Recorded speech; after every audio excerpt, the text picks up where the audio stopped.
அனைத்துலக உயிரோடை தமிழ் ILC தமிழ் உயிரோடை தமிழில் அன்பர்களே அரசியல் களம். இன்றைய அரசியல் கள நிகழ்ச்சியில் பிரித்தானியாவிலிருந்து போரியல் ஆய்வாளர் அரசு அவர்கள் இடுகின்றார். வணக்கம் அரசு அவர்களே. வணக்கம் ராஜானே. அனைத்துலக உயிரோடை தமிழ் உறவுகளுக்கு அன்பு கலந்த வணக்கம். உங்களுக்கும் வணக்கத்தை தெரிவித்துக் கொண்டு இன்றைய அரசியல் கள நிகழ்ச்சியில் அமெரிக்கா கொண்டு வந்திருக்கின்ற வரி, அந்த வரியினால் ஏற்பட்டிருக்கின்ற தாக்கம் உலகம் பூராவும் பல நாடுகளில் தாக்கத்தை ஏற்படுத்தி இருக்கின்றது. ஸ்ரீலங்காவை பொறுத்தமட்டில் நிச்சயமாக இதுவும் கூட ஒரு தாக்கத்தை ஏற்படுத்தும். 90 நாட்களுக்கு அந்த வரியை இப்போ தற்காலிகமாக நிறுத்தி வைத்திருந்தாலும் இதனால் ஏற்பட்டிருக்கின்ற விளைவுகளினுடைய தாக்கம் பெறப்போன்றது. இது தொடர்பாக இலங்கை தீவில் டொனால்ட் ட்ரம்ப் அவர்களுடைய இந்த வரி விதிப்பினூடாக என்ன அவதானிக்கிறீர்கள் என்று கூற முடியுமா? ட்ரம்பை பொறுத்தவரையில் வரி விதிப்பை அறிவித்திருந்தார். இப்போது அவரின் அந்த வரி விதிப்பு வியூகம் பேக்ஃபயர் ஆனதான் தெரிகிறது. எனவே கிட்டத்தட்ட 90 நாளைக்கு ஒரு தற்காலிகமாக அதை நிறுத்தி இருக்கிறார். இது இலங்கைக்கு ஒரு மூச்சு விழுகின்ற காலமாக இருக்கலாம். ஆனாலும் இந்த அபாயம் இலங்கையை சூழ்ந்த அபாயம் நீங்கவில்லை என்றுதான் தெரிகிறது. அப்ப இப்ப என்னென்று சொன்னால், இலங்கையை பொறுத்தவரையில் இந்தியா, பங்களாதேசம், வியட்நாம் எல்லாவற்றுடன் ஒப்பிடும் போது இலங்கையின் வரி விகிதம் அதிகம், 44%. இதனை எவ்வாறு எதிர்கொள்வது என்பது தொடர்பாக பல கருத்துக்கள் கடந்த வாரம் முன்வைக்கப்பட்டிருந்தன. அதாவது இலங்கையின் வெளிவார அமைச்சர் அமெரிக்காவின் தூதுவர் ஜூலி சங்கை சந்தித்திருந்தார். அதன் பிறகு ஐக்கிய தேசிய கட்சியின் SJB தலைவர்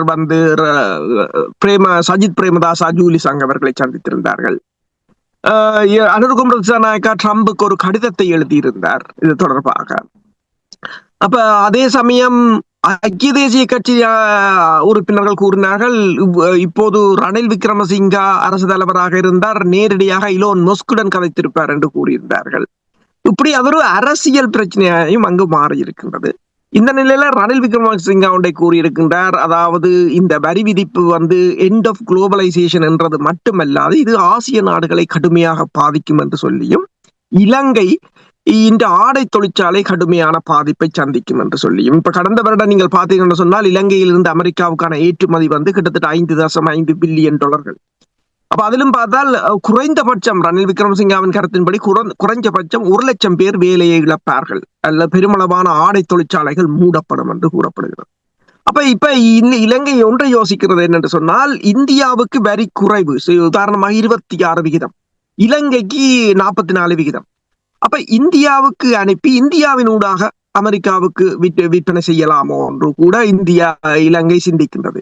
எனவேதான் இந்தியாவுடன் கேட்டிருக்கின்றது, இது நீங்கள் 8 மில்லியன் யூனிட் பொருட்களை வாங்குற நீங்கள் எதிர்வரும் காலத்தில் அதனை 50 மில்லியன் யூனிட்டாக நீங்கள் அதிகரிக்க முடியாதோ என்று கேட்டிருக்கிறார்கள். இந்தியா அதனை தாங்கள் பரிசீலிப்பதாக கூறியிருக்கின்றது இந்தியா. அப்ப இலங்கை ஏனைய துறைகளில், அதாவது ஏனைய நாடுகளுடன் இது தொடர்பாக தொடர்ந்து பேசி வருகிறது என்று சொன்னால், இது உண்மையில் இந்த வரி விதிப்பு அமலுக்கு வருமாக இருந்தால் இலங்கை பொருளாதாரத்தில் மீண்டும் ஒரு பொருளாதார நெருக்கடியை சந்திப்பது மட்டுமல்லாது பல நாடுகளில், ஆசிய நாடுகளில் ஆட்சி மாற்றங்கள் வரை ஏற்படக்கூடிய ஒரு சந்தர்ப்பங்களும் இருக்கின்றது. எனவேதான் இந்த வரி விதிப்பு, அதாவது 90 நாட்கள் ட்ரம்ப் அதனை நிறுத்தி வைத்திருந்தாலும் இன்னும் ஆபத்து நீங்கவில்லை என்றுதான் தெரிகிறது. இப்ப இந்தியாவை பொறுத்தவரையில் இந்தியாவுக்கும் இது பிரச்சனை தான். என்னென்றால் இந்தியாவின் IT துறையாக இருக்கலாம், IT துறை சர்வீஸ் செக்டரை பொறுத்தவரையில் கிட்டத்தட்ட கடந்த 2023ஆம் ஆண்டு அது $193 பில்லியன் எட்டியிருந்தது. ஆனால் தற்போது அதற்கும் மிகப்பெரிய ஒரு அச்சுறுத்தலாகத்தான் இருக்கு. அப்ப இலங்கையை இந்தியா காப்பாற்றுமா என்றால் அதுவும் ஒரு கேள்விக்குறியானது. ஏனென்று சொன்னால், இந்தியா, அதாவது அமெரிக்க அரசு புதுசாக கொண்டு வந்த சட்டத்தின் அடிப்படையில் இந்திய மாணவர்கள் 3 லட்சம் பேர் அமெரிக்காவிலிருந்து வெளியேற வேண்டிய ஒரு நிலையை நிர்பந்தம் ஏற்பட்டிருக்கின்றது. என்று சொன்னால் முன்னைய சட்டத்தின் அடிப்படையில் ஒரு மாணவர்கள் அங்கு இந்திய மாணவர்கள் சென்று கல்வி கற்றால் 3 வருடங்களுக்கு அவர்கள் பணியாற்ற முடியும், ஒர்க் பெர்மிட் கொடுப்பார்கள். அதன் பிற்பாடு அவர்கள் வெவ்வேறு வேலைகளை எடுத்து அங்கு செட்டில் ஆகி விடுவதுண்டு. உதாரணமாக நீங்கள் அமெரிக்காவில் உங்களுக்கு தெரியும் படிப்பதற்கு எவ்வளவு பணம் செலவாகும் என்று. அந்த பணத்தை அங்கு வேலை செய்வதன் மூலம் ஈடுகட்டிவிட முடியும். ஆனால் அதை இப்போது ட்ரம்ப் நிறுத்தி இருக்கின்றார். எனவே கிட்டத்தட்ட 3 லட்சம் மாணவர்கள் மிக கடுமையான நெருக்கடியை சந்தித்திருக்கிறார்கள். நாட்டுக்கு திரும்ப வேண்டிய நிலை வரலாம், அல்லது H1B விசா சிஸ்டத்துக்கு மாற வேண்டும். அதற்கும் அமெரிக்க நிறுவனங்கள் அல்லது இந்திய நிறுவனங்கள் ஸ்பான்சர் பண்ண வேண்டும். அது உடனடியாக சாத்தியமாகன்றதும் கேள்வி. அப்ப இந்த நிலையில் இது இலங்கையை பொறுத்தவரை இலங்கையை இந்தியா உட்பட ஏனைய நாடுகள் காப்பாற்றுமா என்றால் இப்போதைக்கு அதுவும் ஒரு கேள்விக்குறிதான். இப்ப நீங்கள் வரிஸ் தொடர்பாக கூறும் பொழுது இதனுடைய தாக்கம் முழுவதுமே பங்கு சந்தையினூடாக தான் வெளிவரும். ஏனென்றால் எல்லாமே பங்கு சந்தையில் தான் பின்னி பிணைந்திருக்கின்றது. பங்கு சந்தையினுடைய சரிவுகளை நாங்கள் ஏற்கனவே பார்த்து விட்டோம். ஏறி இறங்குகின்ற ஒரு நிலைமை இருக்கிறது. இதனால் நிறைய இழப்புகள் வந்திருக்கின்ற இந்த நேரத்தில் அரசுகளே பங்கு சந்தையில் சொல்வார்கள் கான்பிடன்ஸ். பங்கு சந்தையில் பணிபுரிபவர்கள் எவ்வாறு இவர்களுடைய திட்டங்கள், இவர்களுடைய நிறுவனங்களுடைய பெர்ஃபார்மன்ஸ் அவற்றை வைத்துத்தான் நிறுவனங்களை பற்றி மதிப்பீடு செய்வார்கள். ஆனால் இங்கே இப்ப இப்படி ஒரு குழப்பம், அதாவது டொனால்ட் ட்ரம்ப் அவர்கள் 90 நாட்களுக்கு தற்காலிகமாக நிறுத்தி வைத்திருந்தாலும் ஏற்கனவே ஏற்பட்டிருக்கின்ற இந்த தாக்கம் இலங்கை தீவை என்ன விதத்தில் தாக்கத்தை ஏற்படுத்தும் என்று கேள்வியை கேட்பதற்கு காரணம் என்னவென்றால், உங்களுக்கு தெரியும் பொருளாதார நெருக்கடியினால் கடந்த 4 ஆண்டுகளாக ஸ்ரீலங்கா மூச்சுவிட முடியாமல் இருக்கின்றது. அந்த மக்கள் பொருட்களுக்கு கொடுக்க வேண்டிய நிதி 2 மடங்காக அதிகரித்து விட்டது என்று கூறுகிறார்கள். இது எவ்வளவு தாக்கத்தை உடனடியாக ஏற்படுத்தும், நீண்ட காலத்துக்கு எவ்வளவு தாக்கத்தை ஏற்படுத்தும்? உண்மைதான். உடனடியாக கூட உதாரணமாக பார்த்தீங்கன்னு சொன்னால் ஏப்ரல் 7 இலங்கையின் பங்கு சந்தை 227 பில்லியன் ரூபாய்களை ஒரு நாளில் இழந்திருந்தது. 3 நாட்கள், அதாவது 7 இருந்து வந்த 3 நாட்களில் அதன் இழப்பு 435 பில்லியன் ரூபாய்கள் என்று. இப்ப இலங்கை இப்போது இருக்கின்ற நிலைமையில் கிட்டத்தட்ட 435 பில்லியன் ரூபாய்கள் என்று சொன்னால் கிட்டத்தட்ட 1.5 பில்லியன் டாலர்களை இலங்கை இழந்திருந்தது. பங்கு சந்தை, இலங்கையின் பங்கு சந்தைகள் கூட இழந்திருந்தது. அதே மாதிரி உலக பங்கு சந்தை உங்களுக்கு தெரியும் 12 ட்ரில்லியன்கள். அமெரிக்க அதிபர் இப்போது அந்த வரி சலுகையை நிறுத்தி, அதாவது வரி விதிப்பை தற்காலிகமாக நிறுத்தி வைத்திருந்தாலும் பங்கு சந்தைகள் பெருமளவில் ஏறுவதாக இல்லை. என்றால் அந்த கான்பிடன்ஸ் போயிட்டது, மக்களுக்கு அதன் இந்த நம்பிக்கைகளையும் இழந்து விட்டார்கள். எனவே தங்கம் தான் அதிக அளவில் ஏறிக்கொண்டிருக்கின்றது. தற்போது கிட்டத்தட்ட 3200 டாலருக்கு அது ஏறி இருக்கின்றது. இலங்கையை பொறுத்தவரையில் நீங்கள் கேட்டது போலதான் இப்ப சீனா மீதும் கடுமையான வரி விதிக்கப்பட்டிருக்கிறது. அதாவது தற்போதைய தகவல்கள் அடிப்படை 140% சென்றிருக்கின்றது அமெரிக்கா. அதற்கு பதிலடியாக சீனாவும் 125% அதிகரித்திருக்கின்றது.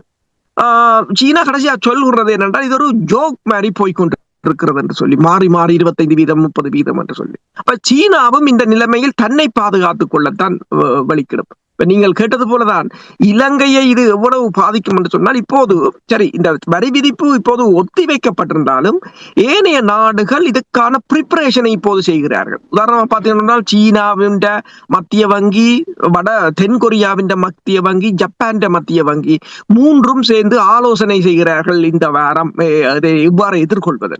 ஐரோப்பிய ஒன்றியம் அவ்வாறுதான். இலங்கையில் சிலர் கூறினார்கள் இந்த அமெரிக்காவின் இந்த பிரச்சனையை GSP பிளஸ் வரி சலுகையின் ஊடாக ஐரோப்பிய ஒன்றியத்தினூடாக அணுகலாம். ஆனால் ஐரோப்பிய ஒன்றியமும் சிக்கி போய்தான் நிற்கின்றது.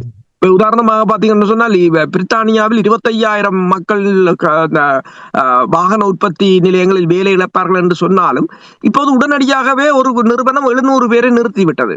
அப்ப அவர்கள் எல்லோரும் ப்ரிப்பேர் பண்ணி கொண்டுதான் இருக்கிறார்கள் தாங்கள் இதனை எதிர்கொள்வது என்று சொல்லி. அப்ப இந்த இடத்தில் இலங்கைக்கு உதவுவார்களா என்றால் மிக மிக கடினமானது ஒன்றுதான். இப்ப இந்தியாவை கேட்டிருக்கா. இப்ப இந்தியா என்ன செய்கிறது என்றால் இதுவரை காலமும் பங்களாதேசத்தின் உற்பத்தி பொருட்கள் இந்தியாவுக்கு கொண்டு வரப்பட்டு இந்தியாவின் துறைமுகங்கள் வான்பரப்பின் ஊடாக வேறு நாடுகளுக்கு சென்று கொண்டிருந்தார்.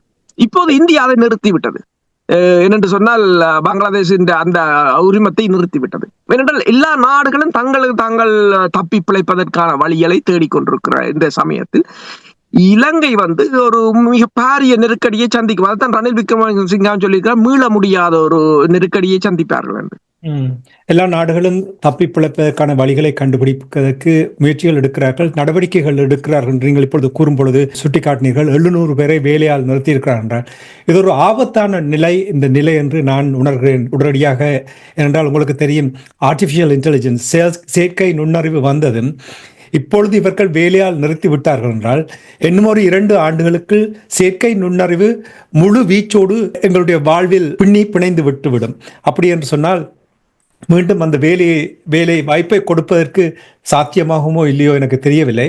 நான் இந்த கேள்வியை கேட்டதற்கு என்ன ஒரு காரணம் இருக்கின்றது. IMF உங்களுக்கு தெரியும், ஸ்ரீலங்கா அங்கு மக்கள் வீதிக்கு வந்தார்கள், வயிற்றில் அடித்த பொழுது மக்கள் வீதிக்கு வந்தார்கள், IMF-இடம் செல்ல வேண்டி IMF கூட என்ன விதமான அறிக்கைகள் வெளிவந்திருக்கின்றது இலங்கை தொடர்பாக. இனி இதற்கு முன்னரும் இதனாலும் என்ன விதமான தாக்கத்தை ஏற்படுத்தும் என்று ஏதாவது கூறியிருக்கிறார்களா? IMF மீண்டும் IMF-இன் வதிவிட பிரதிநிதியை மாற்றியிருக்கிறார்கள். இப்போது புதியவர் ஒருவர் நியமிக்கப்பட்டிருக்கின்றார். அவர் தலைமையில் இலங்கையில் ஒரு சந்திப்பொன்று இடம்பெற்றிருந்தது இலங்கை அதிகாரிகளுக்கும் இடையில். அதாவது IMF ஒன்று கூறியிருக்கின்றது, பணவீக்கம் இலங்கையில் குறைந்திருக்கின்றது, இலங்கையின் வெளிநாட்டு கையிருப்பு வந்து கிட்டத்தட்ட $6 பில்லியன் அதிகரித்திருக்கின்றது. அதே சமயம் வந்து இலங்கையின் வளர்ச்சியும் வந்து கிட்டத்தட்ட 5% எட்டலாம் என்று தாங்கள் இப்போது கணிப்பதாக கூறியிருக்கிறார்கள். ஆனாலும் இலங்கை IMF-இன் நிபந்தனைகளை, அதாவது வரி உயர்வுகள் மற்றது பணி குறைப்புகளை செய்ய வேண்டும் என்பதை திரும்ப திரும்ப அவர்கள் வலியுறுத்தி கொண்டிருக்கிறார்கள். அது மட்டுமல்ல, IMF வந்து தற்போதைய இந்த வரி நெருக்கடிகள் இலங்கை, அதாவது அமெரிக்காவினால் கொண்டு வரப்பட்ட இந்த வரி நெருக்கடி இலங்கையை எவ்வளவு தூரம் பாதிக்கும் என்பதை இப்போது சொல்ல முடியாது என்று சொல்லியும், ஆனால் அதற்கு சில காலம் எடுக்கும் என்றும் கூறப்படுகிறது. ஆனால் இலங்கையை பொறுத்தவரையில் IMF-ஐ தான் நம்பி இருக்கின்றது. IMF-இன் ஊடாக அமெரிக்காவை ஏதாவது ஒரு அமெரிக்காவுடன் பேச்சுக்களை மேற்கொண்டு இதனை தீர்க்க முடியுமா என்று இலங்கை பார்க்கின்றது. ஆனால் அமெரிக்கா இதனை எதற்கு ஆதாரமாக பயன்படுத்துகிறதா, தனது நலன்களை விஸ்தரிப்பதற்காக. உதாரணமாக நீங்க பாத்தீங்கன்னு சொன்னால், சீனாவுடன் நெருங்கி நின்ற நாடுகள் மீதுதான் அதிக 40% கூடுதலான வரிகளை போட்டது சீனாவுடன் நெருங்கி நின்ற நாடுகள் மீதுதான். அப்பதான் நம்ம இப்போது கொழும்பில் இருந்து ஒருவர் கூறியிருந்தார், ஒரு அவதானி ஒருவர், இப்ப இலங்கை வந்து அமெரிக்காவுக்கு ஒரு தளத்தை வழங்குமாக இருந்தால், இலங்கையில் அமெரிக்காவுக்குரிய தளத்தை வழங்குமாக இருந்தால் ட்ரம்ப் அவர்கள் அதனை நிறுத்துவார்கள் வரியை என்று. அது சில சமயம் உண்மை போலதான் இருக்கின்றது. இரண்டு சொன்னால் ட்ரம்ப் ஐரோப்பிய ஒன்றியத்திடம் கூறியிருக்கிறார்கள், நீங்கள் எங்களிடம் $350 பில்லியன் எரிபொருட்களை வாங்கினால் உங்களுக்கான வரி விதிப்பை தான் நீக்கி விடுகிறேன் என்று சொல்லி. அப்ப அவர் ஏதோ ஒரு வழியில் நீங்கள் கூடுதலான பொருட்களை வாங்க வேண்டும் என்பதுதான். இப்ப வியட்நாம் கூட அமெரிக்காவுடன் ஆயுதங்களை வாங்குவதற்கு, பல $1 பில்லியன் ஆயுதங்களை வாங்குவதற்கு ஒப்புக்கொண்டிருக்கிறது, வரியை குறைப்பதற்காக. அவ்வாறு பல சலுகைகள். அப்ப இலங்கை என்ன சலுகையை வழங்க போகிறது, அதுதான் இப்ப ஒரு முக்கியமான பிரச்சனை. ஆனால் அந்த சலுகை வந்து இந்து சமுத்திர பிராந்தியத்தில் மிகப்பெரிய ஒரு பாதிப்பை ஏற்படுத்தும். அது இந்தியாவுக்கு கூட பாதகமாக இருக்கலாம். ஏனென்று சொன்னால் இலங்கை கிட்டத்தட்ட அமெரிக்காவின் பிடிக்கில் போனது போலதான். அரசர்களே, உங்களுக்கு தெரியும், சமீபத்தில் முன்னாள் ஜனாதிபதி ரணில் விக்ரமசிங்க அவர்கள் அல் ஜசீரா நிறுவனத்துக்கு வழங்கிய அந்த செவியினூடாக, அந்த கலந்துரையாடலினூடாக வெளிவந்த நிறைய விடயங்களில் ஒன்று பத்லாந்து வதை முகாம் தொடர்பான ஒரு பிரச்சனை பெரிய சர்ச்சையை ஏற்படுத்தி இருக்கின்றது. இது தொடர்பாக இப்பொழுது வருகின்ற செய்திகளை கேட்கும் பொழுது ரணில் விக்ரமசிங்காவுக்கு எதிராக சில நடவடிக்கைகள் எடுக்கப் போவதாக செய்திகள் வருகின்றது. இது தொடர்பாக என்ன அறிந்தீர்கள்? பட்டலந்த ஆணைக்குழு தொடர்பான விசாரணைக்கு ரணில் விக்ரமசிங்கா அழைக்கப்பட வேண்டும் என்று சொல்லியும், அவர் மீது விசாரணைகளை மேற்கொள்ள வேண்டும் என்று சொல்லியும் பிமல் ரத்நாயக அமைச்சர் தெரிவித்திருக்கின்றார். ஆனால் இது தொடர்பாக அண்மையில் இந்திய ஊடகம் ஒன்று ரணில் விக்ரமசிங்காவுடன் கேட்டபோது ரணில் சொல்லியிருந்தார், பிரச்சனை இல்லை, அது தான் வந்து அந்த கட்டிடங்களை வழங்கியதற்காகத்தான் தனது பேர் அதில் குறிப்பிடப்பட்டிருக்கிறது. ஆனால் அதில் பெருமளவான படுகொலைகளை செய்தவர்கள் JVP-யினர் என்றும் குறிப்பிடப்பட்டிருக்கின்றது. விசாரணை என்று வந்தால் எல்லோரும் தான் விசாரிக்கப்பட வேண்டும். அப்படி என்றால் தற்போது இருக்கின்ற JVP-யினரில் பெருமளவானவர்கள் அந்த விசாரணை வளையத்திற்கு சிக்க வேண்டி இருக்கும் என்று அவர் கூறியிருந்தார். ரணில் விக்ரமசிங்காவை பொறுத்தவரையில் ஏதோ ஒரு வகையில், அதாவது இந்த பட்டலந்த விவகாரம் வந்து ரணில் விக்ரமசிங்கா அதில் ஈடுபட்டிருந்தாலும், உண்மையில் ரணில் விக்ரமசிங்காவை பொறுத்தவரையில் இலங்கை அரசாங்கத்திட்ட JR ஜெயவர்தனாவின், அதாவது ரவி ஜெயவர்தனா வந்து இராணுவத்துடன் சென்று விட்ட அதே சமயம் ரணில் விக்ரமசிங்காவைத்தான் ஒரு அரசியலுக்கு ஜே.ஆர். ஜெயவர்தனா கொண்டு வந்திருந்தார். அந்த அரசியலிலும் அவர் கொண்டு வைத்திருந்தது என்றால் கலகங்களை அடக்குவது. அதாவது எந்த கலகத்திலும் அவரை வெளியில் தெரிய மாட்டார். எல்லா கலவரங்களிலும் அல்லது நாட்டில் ஏற்படுகின்ற பிரச்சனைகளையும் எதிர்கொள்வதற்காகத்தான் ரணில் விக்ரமசிங்கா கொண்டு வரப்பட்டிருந்தார். அவர் பல விடயங்களை செய்து இருந்தார். அதே ஜேவிபி மீதான இந்த நடவடிக்கையில் அவர் மறைமுகமாக செயற்பட்டதால் இந்த பட்டலந்த ஆணைக்குழு விசாரணையில் வந்திருக்கிறது. ஆனால் பிரச்சனை என்னவென்று சொன்னால், இதில் விசாரணை என்று வரும்போது ரணில் விக்ரமசிங்கா மட்டுமல்ல, ஜேவிபியினரும் இதில் சம்பந்தப்படலாம் என்றது ஒரு பிரச்சனை.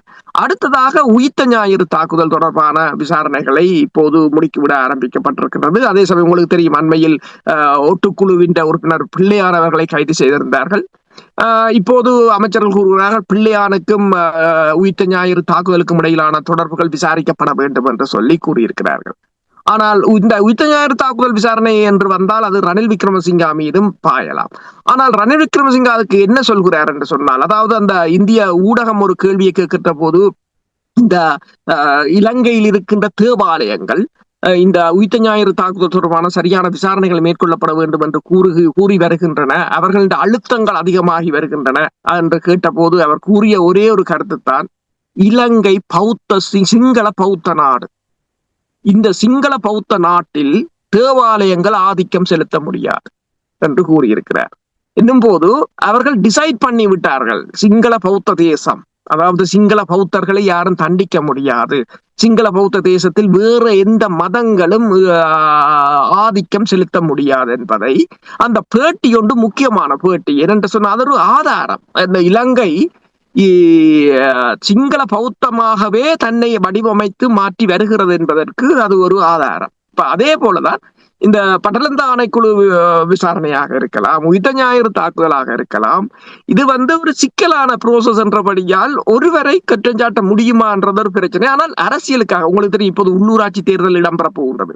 அப்ப உள்ளூராட்சி தேர்தலை மையமாக வைத்து என்பிபி பெருமளவில் இவ்வாறான விசாரணைகள், இப்ப பிள்ளையாண்ட கைதாக இருக்கலாம். உண்மையில் பிள்ளையான் கைது செய்யப்பட வேண்டும் கட்டாயம். என்று சொன்னால் பெருமளவான படுகொலைகள், இவன் துணைவேந்தர், அதாவது கிழக்கு பல்கலைக்கழகத்தின் துணைவேந்தர் ரவீந்திரநாத் உட்பட பெருமளவான படுகொலைகள், நீதிக்கு புறம்பான படுகொலைகள், சித்திரவதைகள், காணாமல் போதலுக்கு காரணமானவர். அந்த கைது முக்கியமானது. ஆனால் அதுவும் அரசியல் சார்ந்து என்பிபி செய்வதுதான் ஒரு கேள்விக்குரியது. அது ஒரு பழக்கமாக வந்துவிட்டது. இப்ப பொது தேர்தல் நடந்த பொழுதும் சரி, ஜனாதிபதி தேர்தல் நடந்த பொழுதும் ஊழல் தொடர்பாக நடவடிக்கை எடுக்கப்படும், காணிகள் விடப்படும், இராணுவத்தினர் குறைக்கப்படும் என்றெல்லாம் தேர்தல்கள் வரும் காலங்களில் கூறிக்கொண்டு வந்தார்கள். முன்னேறிருந்த அரசாங்கங்கள் போல்தான் இவர்களும் செயல்படுவது போல் தெரிகின்றது. இதனால் ரணில் விக்ரமசிங்காவுடைய அரசியல் பயணத்தில் ஏதாவது பாதிப்பை ஏற்படுத்தும் என்று நம்புகிறீர்களா? ரணில் விக்ரமசிங்கா மீது இப்போது இன்னொரு ஊழல் குற்றச்சாட்டும் கொண்டு வரப்பட்டிருக்கிறது. என்று சொன்னால், ஊவா மாநிலத்தில் அந்த மாநகர சபையில் வேறு ஒருவர் நிதி மோசடி செய்தது தொடர்பாக ரணில் விக்ரமசிங்கா வழங்கிய கருத்து தொடர்பாக அழைப்பாணை அனுப்பப்பட்டிருக்கிறது. ஆனால் தற்போதைய அரசை பொறுத்தவரையில் ரணில் விக்ரமசிங்காவை ஏதோ ஒரு வகையில் ஓரம் கட்டிவிட வேண்டும் என்பதை, அதாவது எதிர்த்தரப்பை, ரணில் விக்ரமசிங்கா மட்டுமல்ல எந்த ஒரு எதிர்த்தரப்பும், சுதந்திர கட்சியாக இருந்தாலும் சரி, ஐக்கிய தேசிய கட்சியாக இருந்தாலும் சரி, எந்த ஒரு எதிர்த்தரப்பும் இனிமேல் தலையெடுக்க கூடாது என்பதில் தற்போதைய அரசு தீவிரமாக செயற்பட்டுக் கொண்டிருக்கின்றது. எனவேதான் இந்த பட்டலந்த ஆணைக்குழு விவகாரத்தை கூட அவர்கள் கையில் எடுத்திருக்கிறார்கள். அது தங்களுக்கும் பாதிப்பு வரும் என்றாலும் பரவாயில்லை என்ற தொனியில் தான் எடுத்திருக்கிறார்கள். அடுத்ததாக இலங்கையில் இன்னும் ஒரு ஆட்சி மாற்றமோ அல்லது அரசியல் பிரச்சனைகளோ ஏற்படுமாக இருந்தால் அதை ஏனைய நாடுகள் பயன்படுத்துவதற்கு ஒரு வலுவான தலைவர்கள் சிங்கள மட்டத்தில் இருக்கக்கூடாது என்பதிலும் இந்த ஜேவிபி அரசு உறுதியாக இருக்கின்றது. எனவேதான் இந்த ரணில் விக்ரமசிங்கான நடவடிக்கை. அடுத்தது, ரணில் விக்ரமசிங்காவுக்கும் இந்தியாவுக்கும் இடையிலான பிணைப்புகள் அதிகம் என்பதை உணர்ந்து கொண்ட இந்த அரசுதான் தற்போது மோடியின் பயணத்தின் போது அவருக்கான உயரிய விருதுகள் வழங்கியது மட்டுமல்லாது, அவரை கௌரவித்தது மட்டுமல்லாது, ஜேவிபி வந்து இந்தியாவுடன் இணைந்து இயங்குவதற்கு சம்மதித்ததும் அவரிடமிருந்து இந்த ஏனைய அரசியல் கட்சிகளை இந்தியாவிடமிருந்து பிரித்து வைப்பதற்கான ஒரு நடவடிக்கையாகத்தான் பார்க்கப்படுகின்றது.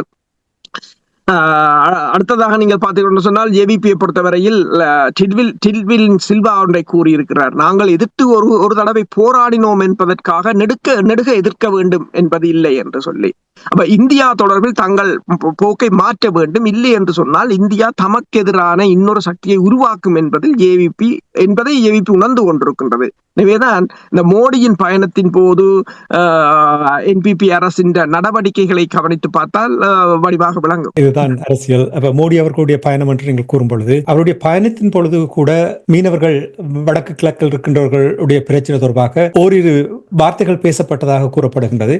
அப்பொழுது நரேந்திர மோடி அவர்கள் இது தமிழ்நாட்டுக்கும் ஈழத்தமிழர்களுக்கும் இடையிலான பிரச்சனை, அவர்கள் பேசி தீர்க்க வேண்டும் என்று கூறியதாக பார்த்திருந்தேன். ஆனால் அதில் எவ்வளவு உண்மை இருக்கின்றதோ என்னது தெரியவில்லை. ஆனால் ஒன்று மட்டும் தெளிவாக உங்களுக்கு தெரியும், நாங்கள் எத்தனையோ ஆண்டுகளாக இங்கே உரையாடி கொண்டு வருகின்றோம். தமிழ் மக்களுடைய வளங்களை சுரண்டுகின்ற வகையில் தான் இந்தியா செயல்படுகின்றது. கடல் வளத்தை சுரண்டுகிறார்கள். அதனால் எத்தனையோ குடும்பங்கள் தங்களுடைய வாழ்வாதாரத்தை இழந்து கொண்டிருக்கிறார்கள் என்று சொல்லி, இது தொடர்பாக நீங்கள் என்ன அறிகிறீர்கள்? உண்மைதான். மீனவர் பிரச்சனை தொடர்பாக நரேந்திர மோடி அவர்கள் எந்த விதமான ஆணித்தரமான முடிவையும் எடுக்கவில்லை. இலங்கையும் அதை பெரிதாக, இலங்கை அரசும் அதில் உறுதியாக நிற்கவில்லை. ஏனென்று சொன்னால் இதில் அதிக அளவு பாதிக்கப்படுவது தமிழ் மீனவர்கள்.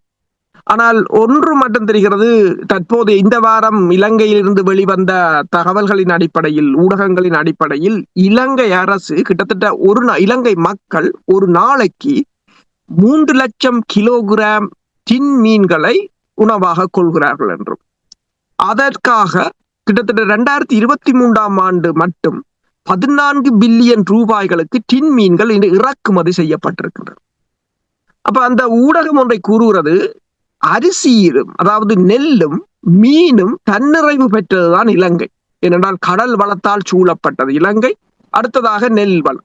ஆனால் அரிசியையும் இறக்குமதி செய்கிறார்கள், மீனையும் இறக்குமதி செய்கிறார்கள் என்னும் போது எவ்வளவு தூரம், அதாவது எவ்வளவு தூரம் இலங்கையின் பொருளாதாரம் தொடர்பான கொள்கைகள் எவ்வளவு தூரம் என்னென்று சொல்வது, ஒரு முழுமையடையாமல் இருக்கிறது என்பதை அவர்கள் கூறியிருக்கிறார்கள். அதாவது இந்த இலங்கையை பொறுத்தவரையில் இந்த பொருளாதாரத்தை நிமித்த வேண்டும் என்று சொன்னால் இந்த மீனவர் பிரச்சனையில் காத்திரமாக இருக்க வேண்டும் என்றுதான் அவர்கள் கூறியிருக்கிறார்கள். ஆனால் இந்த பிரச்சனை என்னவென்று சொன்னால், நரேந்திர மோடி இங்கு கூறியது ஒன்று, அங்கு ராமேஸ்வரத்தில் போய் கூறியிருக்கின்றார், நாங்கள் தூக்கு கயிற்றில் நின்ற மீனவர்களை தான் மீட்டிருக்கிறேன் என்று சொல்லி. இலங்கை அரசும் ஒரு மனிதாபிமான அடிப்படையில் விடுவித்திருக்கின்றது. ஆனால் பிரச்சனை என்னவென்று சொன்னால், நாங்கள் போன முறை கதைக்கும் போது கதைத்திருந்தோம், ரணில் விக்ரமசிங்கா கூட கூறியிருந்தார், திருட்டு, அதாவது ஒரு வீட்டில் வந்து திருடுபவனை நாங்கள் கை கொடுத்து அனுப்ப முடியாது என்று சொல்லி. அதே போலதான் இந்திய மீனவர்கள், தமிழ் மீனவ சங்கங்கள் வந்து கூடுதலாக மோடியிடம் மகஜர்களை சமர்ப்பித்திருந்தது துணை தூதரகத்தினூடாக. ஆனால் தொடர்ச்சியாக தாங்கள் போராட போவதாகத்தான் தெரிவித்திருக்கிறார்கள். தமிழ் கட்சிகள் இதுக்கு எவ்வளவு தூரம் ஆதரவு கொடுக்கும் என்பது அடுத்தது பிரச்சனை. மோடியுடன் சந்தித்த பிற்பாடு உங்களுக்கு தெரியும், டெலோ நாடாளுமன்ற உறுப்பினர் கூறியிருக்கின்றார், இந்தியா செய்து கொண்ட உடன்பாடுகளை நாங்கள் ஒருபோதும் மீற எந்த சக்தியும், சீன சார்புள்ள சக்திகள் அதை நீத்து போக செய்ய விட மாட்டோம் என்று, அதே போல சீனாவின் எந்த முதலீட்டையும் வடக்கு கிழக்கில் அனுமதிக்க மாட்டோம் என்றும் கூறியிருக்கின்றார். இவரை யார், அதாவது போன நாடாளுமன்ற தேர்தலில் தமிழ் மக்கள் சில பிழைகளில் தப்பி பிழைத்ததால் நாங்கள் படுகின்ற துன்பமாகத்தான் இந்த அறிக்கைகளை பார்க்கலாம். தடை அகற்றலும் தண்டனை வழங்கலும் என்றுதான் கூறியிருந்தோம். அந்த தடை அகற்றலில் தப்பி பிழைத்தது சிலது பேரால் இன்னும் தமிழ் மக்கள் நாசத்தை அனுபவிக்கக்கூடிய ஒரு நிலையாகத்தான் இந்த அறிக்கையை நான் பார்க்கிறேன். என்றால் எங்கள் பிரச்சனைகளை பேசுவதற்கு எவ்வளவோ எங்கள் பிரச்சனைகள் இருக்கின்றது. இந்தியா இலங்கையுடன் தான் உடன்பாட்டை மேற்கொண்டதே தவிர இந்தியா வந்து தமிழர்களுடன் எந்த உடன்பாட்டையும் மேற்கொள்ளவில்லை என்றதை இந்த அறிக்கையை வெளியிடுறவர்கள் ஒரு கணம் உட்கார்ந்திருந்து வாசிக்க வேண்டும், என்ன நடைபெற்றது என்பதை வாசிக்க வேண்டும். தமிழர்களை திரும்பியும் பார்க்கவில்லை, தமிழர்களுடன் எந்த உடன்பாட்டையும் இந்தியா மேற்கொள்ளவில்லை. அப்ப எதிர்வரும் உள்ளூராட்சி தேர்தலிலும் தமிழ் மக்கள் இந்த நாடாளுமன்ற தேர்தலில் எவ்வாறு முடிவெடுத்தார்களோ அவ்வாறு இவ்வாறான சக்திகளை, அதாவது தமிழ் மக்களுக்கு எதிரான இந்த சக்திகளை உண்மையில் அல்லது தமிழ் மக்களின் தூர நோக்குக்கு இடைஞ்சலாக இருக்கிறவர்களை அடுத்த முறையும் தடை அகற்ற வேண்டும் என்பது மிகவும் ஒரு காலத்தின் தேவையாகவே இருக்கின்றது. ஏனென்று சொன்னால் நாங்கள் இந்தியாவின் பாதுகாப்புக்கு சீனாவின் பாதுகாப்புக்காக குரல் கொடுக்கிற நாங்கள் அந்தந்த நாடுகளில் போயிருந்து குரல்களை கொடுக்கலாம். எங்கள் மக்களின் பணத்தில் வரி பணத்தில் வாழ்ந்து கொண்டு எங்கள் மக்களின் வாக்குகளை பெற்று நாடாளுமன்றம் சென்று கொண்டு இன்னொரு நாட்டுக்காகவும் இன்னொரு மக்களுக்காகவும் பேசுவது என்பது ஏற்றுக்கொள்ள முடியாத ஒன்றாகத்தான் பார்க்கலாம்.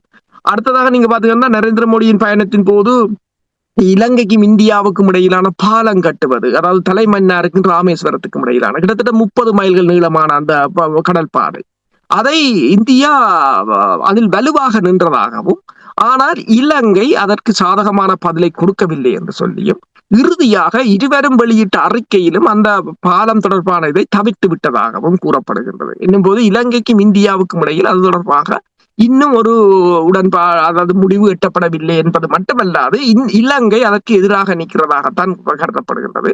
இருந்தபோது மோடி அவர்கள் தான் பயணம் திரும்பி போகும்போது அந்த ராமர் பால பகுதியால் தான் பறந்து சென்றதாகவும் அதனை காணொலியை எடுத்து ட்விட்டர் தளத்தில் பதிவிட்டதாகவும் கூறப்படுகின்றது. பாலம் தொடர்பாக நீங்கள் கூறும் பொழுது இந்தியாவை பொறுத்தமட்டில் உங்களுக்கு தெரியும், பூகோள அரசியலில் மாற்றங்கள் வருகின்ற இந்த நேரங்களில், இந்த சந்தர்ப்பங்கள் உருவாகுகின்ற இந்த நேரங்களில், இன்னொரு நிகழ்ச்சியில் உங்களோடும் ஃபட்டிமா மாஸ்டரோடு உரையாடும் பொழுது இந்தியா தன்னுடைய ஒரு நாடு போல செயல்படுகின்ற என்ற விடயங்களை சுட்டிக்காட்டியிருந்தீர்கள். இந்த பாலம் தொடர்பாக இந்த பாலம் கட்டுவது இந்தியாவுக்கு எவ்வளவு முக்கியம்? தங்களுடைய கட்டுப்பாட்டில் இலங்கை தீவை, வடக்கு கிழக்கு மட்டுமில்லை, இலங்கை தீவை முழுமையாக கொண்டு வருவதற்கு இது எவ்வளவு முக்கியம் என்று நம்புகிறீர்கள்?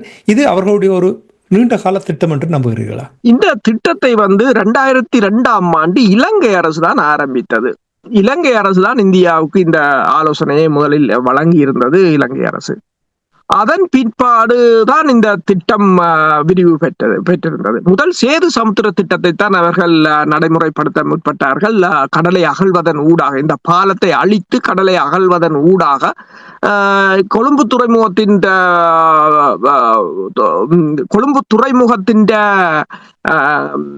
என்ன சொல்வது, பிரபல்யத்தை குறைத்து இந்திய துறைமுகங்களுக்கு கப்பலை இழுப்பதற்கான முயற்சி, அதற்கு பெருமளவான நிதியும் ஒதுக்கப்பட்டிருந்தது.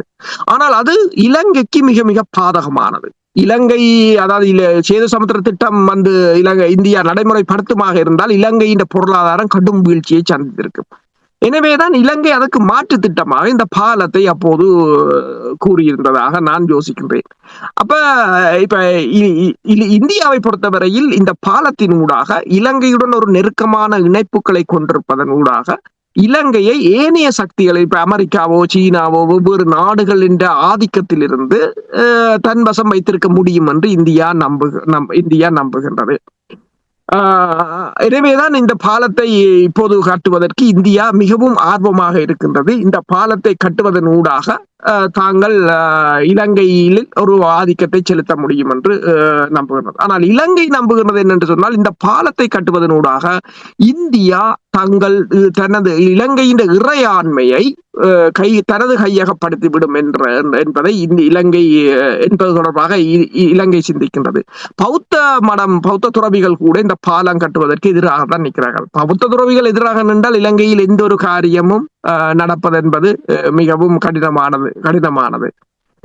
எனவேதான் இந்த முறை அந்த கூட்டு அறிக்கையிலும் கூட அது தவிர்க்கப்பட்டிருக்கின்றது. தற்போதைய நீங்கள் சொன்னது போல இந்த பூகோள அரசியல் நெருக்கடியில் இந்தியாவுக்கு இது முக்கியமாகத்தான் இருக்கின்றது. ஆனால் இலங்கைக்கு தற்போது அது தேவைப்படவில்லை என்று சொன்னால், இலங்கை அதனை தவிர்த்தால் இந்த பூகோள அரசியல் நெருக்கடியில் இலங்கை தப்பி பிழைக்கலாம் என்று இலங்கை யோசிக்கின்றது. இதே நேரத்தில் சீனாவுடைய செயல்பாடுகள் இலங்கை தீவை பொறுத்த மட்டும் போர்ட் சிட்டி, ஹம்பாந்தோட்டை தொடர்பாக உங்களுக்கு தெரியும். நீங்கள் ஏற்கனவே எங்களுடைய உறவுகளுக்கு இது தொடர்பாக கூறியிருக்கிறீர்கள். நரேந்திர மோடி அவர்களுக்கு இந்த பாலம் தேவை என்று கட்ட வேண்டும் என்ற அந்த நிலை இருப்பது, சீனாவினுடைய ஏற்கனவே அந்த நாட்டுக்குள் அவர்கள் தங்களுடைய காலை பதித்து விட்டார்கள்.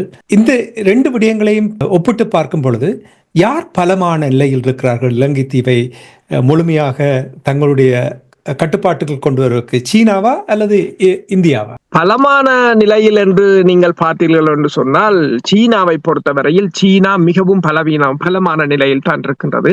அம்பாந்தோட்டை துறைமுகமாக இருந்தாலும், எண்ணெய் சுத்திகரிப்பு ஆலையை ஆரம்பிப்பதாக இருந்தாலும், நுரைச்சோலையாக இருந்தாலும் சரி, அடுத்ததாக போர்ட் சிட்டியை பொறுத்தவரையிலும் சீனா மிகவும் ஒரு பலமான நிலையில் தான் இருக்கிறது.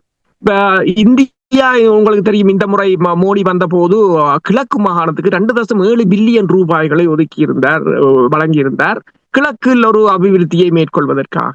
அதற்குரிய காரணம் என்னென்று சொன்னால், சீனா கிழக்கிலும் தனது விஸ்தரிப்பை மேற்கொண்டிருக்கின்றது. கிழக்கில களுவாங்கேணி பகுதியில் அண்மையில் வீரேஸ்வரி என்ற செய்தி ஆசிரியர் ராம் கூட கூறியிருந்தார், களுவாங்கேணி பகுதியில் சீனா வீடு அமைப்பு திட்டங்களை மேற்கொள்வதாகவும், அதே போல ஜுனானை மாநிலத்துக்கும் சீனாவின் கிழக்கு மாகாணத்துக்கும் இடையிலான தொடர்புகள் இருப்பதாகவும், அது மட்டுமல்லாது கிழக்கு மாகாணத்தின் கிழக்கு பல்கலைக்கழகத்துக்கும் சீனாவின் பல்கலைக்கழகத்துக்கும் இடையிலான உறவுகளும் பலமாக இருப்பதாக கூறப்படுகின்றது. உங்களுக்கு தெரியும், முன்னாள் ஆளுநர் இருந்த சமயத்துல நான் நினைக்கிறேன் இப்போது 2 வருடங்களுக்கு முன்னர் அவர் கிழக்கு மாகாணத்துக்குள்ள ஒரு பரிசோதனை ஆய்வு கூடம் ஒன்றை சீனாவின் உதவியுடன் கட்டுவதற்கு முற்பட்டிருந்தார். அது இந்தியா கொடுத்த அழுத்தம் காரணமாக அவர் பதவியில் இருந்து நீக்கப்பட்டு புதிய ஆளுநர் அங்கு போடப்பட்டிருந்தார். அது என்ன பிரச்சனை என்று சொன்னால், உண்மையில் அந்த நவீன ஆய்வு கூடம் வந்திருந்தால் இலங்கையின் விவசாயம் செய்வது, விதைகளை பரிசோதனை செய்வது என்று சொல்லி மிகவும் ஒரு முக்கியமாக இருந்திருக்கும். அது மட்டுமல்லாது அது ஒரு அனைத்துலக தராதரத்திலும் இருந்திருக்கும். இப்ப நீங்கள் பார்த்தீர்கள் என்று சொன்னால், சீனாவின் நடவடிக்கைகள் அனைத்தும் ஒரு அபிவிருத்தி சார்ந்தது, உங்கள் இந்த தொழில்நுட்பத்தை உயர்த்துவது சார்ந்தது ஆகத்தான் இருக்கின்றது. இந்தியாவின் நடவடிக்கைகள் எதுக்கும் எங்கள் மக்களின் வாழ்வாதாரத்தை உயர்த்தவில்லை. வீட்டை கட்டி கொடுப்பது, இல்லை என்று சொன்னால் ஆலயங்களுக்கு கூரையில் சோலார் பேனலை பொருத்துவது, அல்லது விமானங்களை ஓடுவதன் ஊடாக தனது வருவாயை பெருக்கிக் கொள்வது என்பதைத்தான் இந்தியா செய்கிறதை தவிர அந்த பிராந்திய மக்களின், அதாவது அந்த பிராந்திய மக்களுக்கான அபிவிருத்தியை இதுவரையில் செய்ததாக இல்லை. இப்ப சீனாவை பொறுத்தவரையில் மக்கள் ஏன் ஓரளவு, நான் முன்னர் கூறியிருந்தேன், அதாவது நாடாளுமன்ற உறுப்பினர் சீனாவுக்கு எதிராக தெரிவித்த கருத்து, ஆனால் மக்கள் அவ்வாறு இல்லை.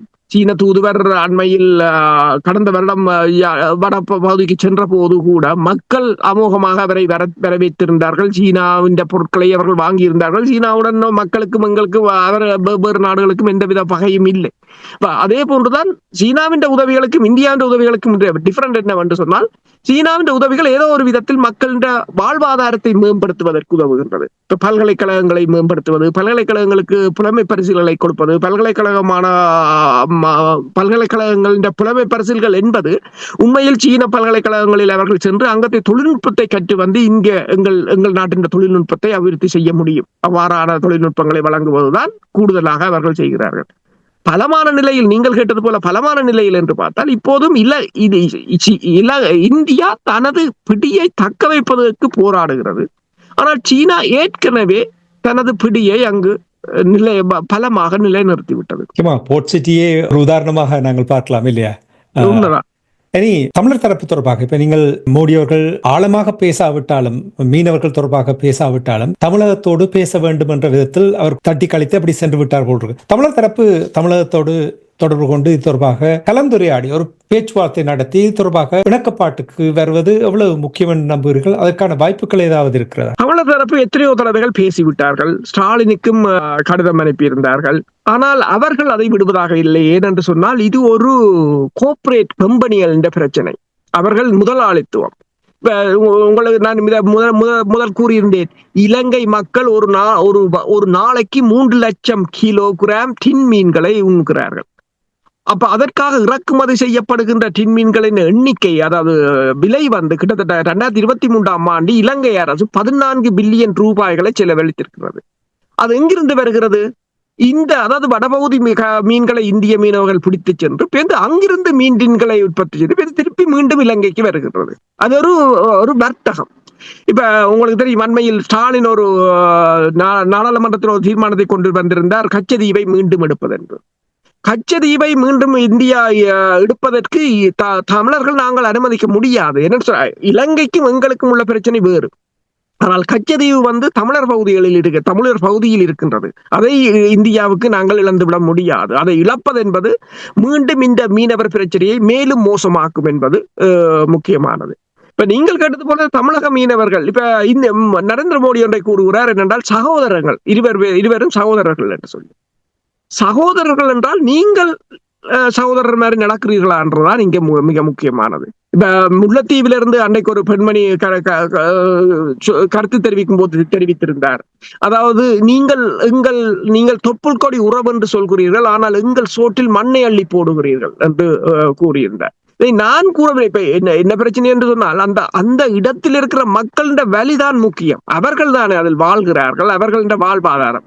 ரவிகரன் கூட நேற்று முன்தினம் பேசும்போது கூறியிருந்தார் நாடாளுமன்றத்தில், 45,000 குடும்பங்கள், மீனவ குடும்பங்கள் இதனால் பாதிக்கப்படுகின்றன. அவர்களின் வாழ்வாதாரம் இல்லை. ஒரு கட்டத்தில் அவர்கள் எல்லோரும் தொழிலை இழக்கும் போது அவர்கள் வெளிநாடுகளுக்கு செல்வதால் ஊடாக அல்லது வெவ்வேறு இடங்களுக்கு இடம்பெயர்வதன் ஊடாக அந்த இடத்தின் மக்கள் தொகையும் கடுமையாக வீழ்ச்சி அடையக்கூடியதாக இருக்கும். இதற்கு இந்திய தரப்பு முன்வைக்கின்ற பிரச்சனை என்னவென்று சொன்னால், எங்களிடம் நவீன தொழில்நுட்பம் இருக்கிறது, உங்களிடம் நவீன தொழில்நுட்பம் இல்லை, எனவேதான் நீங்கள் எங்களை குற்றம் சாட்டுகிறீர்கள். ஆனால் நவீன தொழில்நுட்பம் இல்லை என்றால் நீங்கள் அதனை கற்றுக் கொடுக்க வேண்டும் அல்லது உதவி செய்ய வேண்டும். அதற்கான ஏதாவது ஒரு வழிமுறையை அந்த மக்களுக்கு செய்ய வேண்டும். அந்த மக்கள் போரினால் பாதிக்கப்பட்டவர்கள், இலங்கை அரசினால் புறக்கணிக்கப்பட்டவர்கள். அப்ப அவர்களுக்கு நீங்கள் அதனை செய்யாது விட்டு அவர்களின் வளங்களை கொள்ளையடித்துக் கொண்டு போக முடியாது. ஆனால் தமிழக அரசுடன் இதை பேசுவதால் எந்த அர்த்தமும் இல்லை. ஏனென்று சொன்னால், தமிழக அரசு தான் இதற்கு முதன்மையான காரணமாக இருக்கின்றது. ஏனென்றால் அங்கு இருக்கின்ற அமைச்சர்களில் பலர் இழுவை படகுகளின் முதலாளிகளாக இருக்கிறார்கள். அண்மையில் கூட உங்களுக்கு தெரியும், தமிழக மீனவர் சங்கத்தின் தலைவர்மார் வந்திருந்தார்கள் பேசுவதற்கு. அப்போது கொழும்பு பத்திரிகை ஒரு செய்தியை வெளியிட்டிருந்தது. அந்த தலைவர்களில் ஒருவர் என்னென்று கைது செய்யப்படாமல் தப்பி போனார் என்று. ஏனென்றால் அவரின் படகுகள் கூட 2-3 இங்கு தடுத்து வைக்கப்பட்டிருக்கின்றது என்று சொல்லி, அவரின் படகுகளே சட்டவிரோதமாக மீன்பிடித்து இருக்கின்றன என்று. அதே சமயம்தான் அண்மையில் மன்னாரில் கைது செய்யப்பட்ட ஒரு மீனவர் ஒரு மீனவ சங்கத்தின் தலைவர் மகன் என்று கூட கூறியிருந்தார்கள். அப்ப இதில் தமிழகத்துடன் பேசுவதால் இனிமேல் ஏதாவது நடக்குமா என்றால் இல்லை, அவ்வாறு நடைபெறுவதற்கு சாத்தியங்கள் இல்லை. இதை ரவிகரன் கூறியது போல இலங்கை இதனை திறந்து கட்டுப்படுத்த வேண்டும். ஏனென்றால் சட்டத்தில் இருக்கின்றது, இதுதான் இல்லை, இதுதான் இந்த வேலைகளைத்தான் பயன்படுத்தலாம். அந்த சட்டத்தை நடைமுறைப்படுத்துங்கள். அதுதான் ரவிகரன் அவர்களும் கேட்டார்கள் என்றால், நீங்கள் சட்டத்தை நடைமுறைப்படுத்துங்கள். இல்லை என்று சொன்னால், உங்கள் கடற்படையால் தடுக்க முடியாவிட்டால் உங்கள் கடற்படை கப்பல்களை எங்களிடம் தாருங்கள், நாங்கள் தடுக்கிறோம். நன்றி அரசவர்களே. இன்றைய நிகழ்ச்சியில் இணைந்து இலங்கை தீவில் உள்ள நிலைமைகள், நரேந்திர மோடி அவர்களுடைய பயணம், அதனால் ஏற்பட்டிருக்கின்ற விளைவுகள் தொடர்பான விடயங்களை உயிரோடை தமிழ் உறவுகளோடு பகிர்ந்து கொண்டமைக்காக உயிரோடை தமிழ் அன்பர்கள் சார்பாக நன்றியை கூறிக்கொண்டு மீண்டும் இன்னும் ஒரு நிகழ்ச்சியில் இணைந்திருப்போம். அதுவரைக்கும் நன்றி, வணக்கம். நன்றி, வணக்கம். எமது பார்வையாளர்களுக்கு வணக்கம். மக்களின் குரலாய் ஓங்கி ஒலிக்கும் இலக்கு மின்னிதழ் மற்றும் உயிரோடை தமிழ் வானொலி ஆகிய இவ்விரு ஊடகங்களும் உங்களைப் போன்ற எமது நேயர்கள் நண்பர்களின் ஆதரவிலேயே இயங்கி வருகின்றன.